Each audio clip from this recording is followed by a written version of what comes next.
Welcome back to the channel. In this video, I'll be dealing with another false doctrine. This time we're dealing with futurism.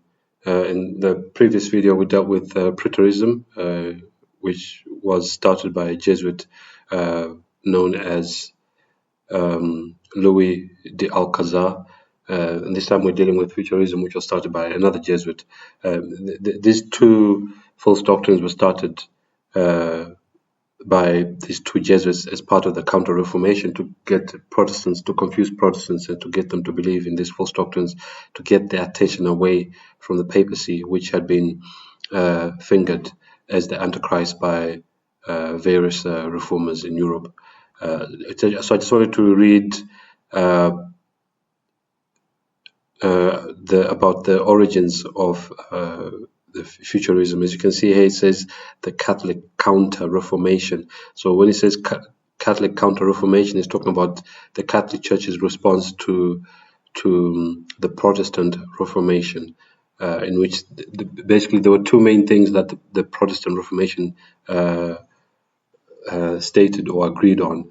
They agreed that the Bible was the only true guide for Christians and the only inspired guide for Christians, and they also agreed that the Pope was Antichrist.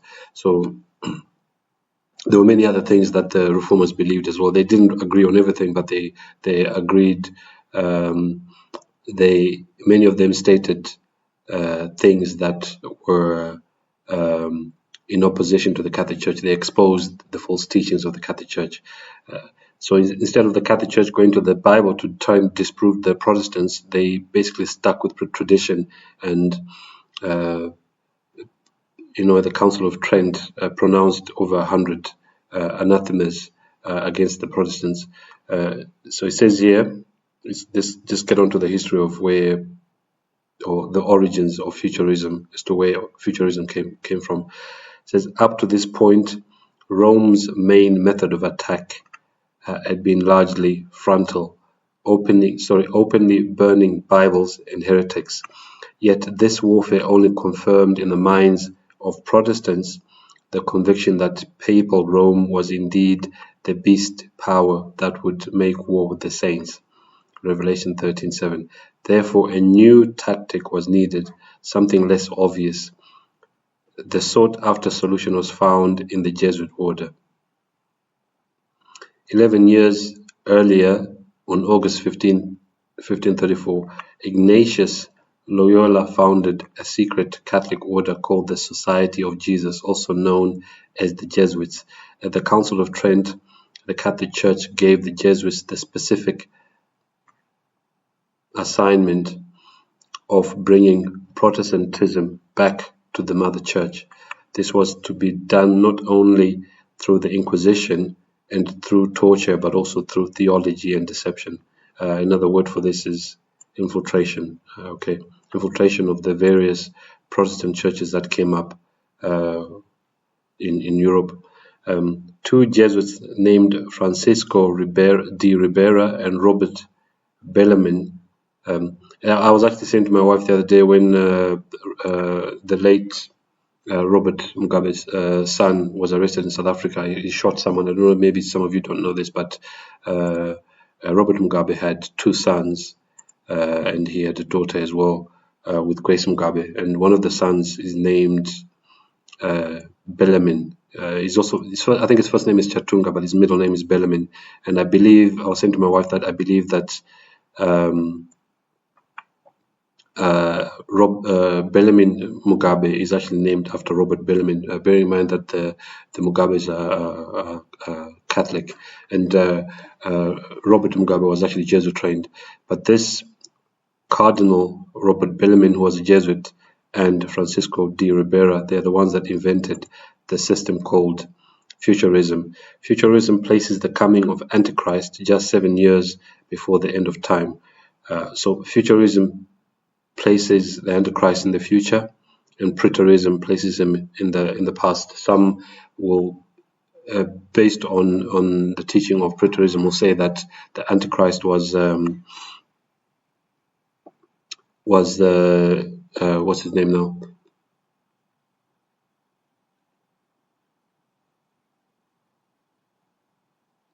Antiochus Epiphanes or Antiochus Epiphanes, depending on which way you pronounce it. So yeah, and this is done to get attention away from the attention of Protestants away from the fact that the Pope is Antichrist. And in fact, you'll find that nowadays most Protestants don't even know that the Pope is Antichrist. They believe in a future, either in a future Antichrist or in an Antichrist that has already been. So it says here the Christians were hindering his coming, and they will be raptured out before his appearance. So even see this, the issue of the rapture is connected to these false doctrines that were created by Jesuits. Now, if we go to Walter White's book, it's called Truth Matters, on page 207, as you can see here, we read about futurism, and it says, to counter the stand of the reformers, the Catholic Church launched the Counter-Reformation, spearheaded by the Jesuit order, because at the Council of Trent, which is a meeting that actually took place over a period of 18 years, starting in 1545, soon after the Jesuits were recognized as an order within the Catholic Church by Pope Paul III, and this happened in 1540. So in 1545, this meeting called the Council of Trent was started, and it ended in 1563. The Jesuits, at that meeting, it was decided that the Jesuits would be the one who would spearhead the Counter-Reformation. As you can see here, they spearheaded the Counter-Reformation. The doctrines of Preterism and Futurism, published in 1585 by Alcazar and Ribera, two Jesuit priests, redefined the Reformation position on the Antichrist and shifted the emphasis away from the papacy to the Greek king Antiochus Epiphanes IV, exactly as I said earlier, and to some future tyrant who would persecute the Jews in the future. So these two false doctrines, Preterism and Futurism. Preterism teaches that the Antichrist is in the past. Futurism teaches that the Antichrist is in the future, but not in the present, not the papacy. It's nothing to do with the papacy. It goes on to say, yeah, the doctrines are okay. This is talking about higher criticism. We won't read that. Some of this I read last time when I did my video on Preterism. Okay. Here on another page, this is page 210. It says, in spite of this warning, many are drinking deeply of the wine of Babylon. The false teachings of Rome have permeated through the religious systems of the world, and Protestant churches are often in the forefront of not only accepting these teachings, but propagating them in their own seminaries and churches. For instance, virtually the entire Christian world has accepted either Preterism, the doctrine that Antichrist has come, or Futurism, the doctrine that he still is to come. So, in fact, I forgot to show you a picture of Francisco Ribera. I should have done that earlier. This is what he looked like. Very innocent-looking man, but very devilish. Okay, so looks can be deceiving. And if you look at many photos of Jesus, you find that in their photos they're smiling, but that doesn't make them nice people. So it says, virtually the entire Christian world has accepted either Preterism, the doctrine that the Antichrist has come, or Futurism, the doctrine that he is still to come. Okay. So Preterism and Futurism were created in the same year, 1585. I keep getting that date wrong. It's 1585. And here we read on page 269 that to meet the challenge and exposure of the papacy as the Antichrist and the Pope as the son of perdition, the Jesuits were summoned to counter the reformers' teachings. And here two Jesuit scholars stand out in particular.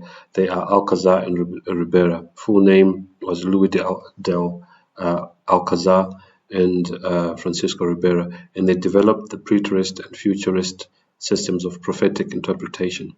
The preterist interpretation puts all prophecy pertaining to the Antichrist into the past persecutors outside the Jewish or Christian religion, and the futurist interpretation puts them into the future after the Christian dispensation and the secret rapture. You see, there are many Christians, there are millions of Christians who believe in the secret rapture, but they don't realize that it has its roots in these false teachings that were created by these Jesuits. Ribera published his futurist views in 1585. Says here, this is on page 271. Furthermore, Futurism teaches that instead of coming with the clouds with great power and great glory, our Savior will come secretly and silently to take away his church. This is known as the secret rapture, a teaching foreign to that of the apostles. The prophetic, this is on page 271. The prophetic interpretation of Futurism was further refined when, according to S.P. Tregelles, dispensationalism originated in an utterance by means of tongues in Edward Irving's church in England. The futurist dispensationalistic mode of prophetic interpretation has been accepted by most Protestant churches today and is the form of interpretation employed in the Scofield Reference Bible.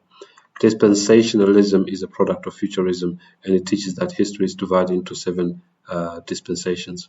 And he shows a chart here of 1, 2, 3, 4, 5, 6, 7 dispensations.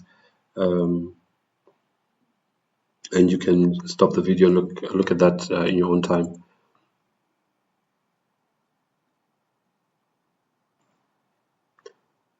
Okay, this is just the index. So that's all I wanted to share about Futurism. There's no need to spend loads of time on it because it's clearly a false doctrine. In fact, the words Futurism do not appear in the scriptures. You can go and look that up on your eSword, hoping that you've downloaded that. You can go and look that up. You won't find the word Futurism. So we are not to make a doctrine out of a word that does not even appear in God's holy scriptures. So that's where I'll end the video today. Hopefully you've learned something new. As I'm also learning things, even as I'm doing these videos, I'm also learning things as well, and I want to learn more as well. So just because I'm making videos, it doesn't mean I know everything. We all should continue to seek for further knowledge, and also ask God to help us to unlearn all the false things that we have been taught from the time we were born. Okay, so hopefully the video was a blessing to you, and have a good day and God bless.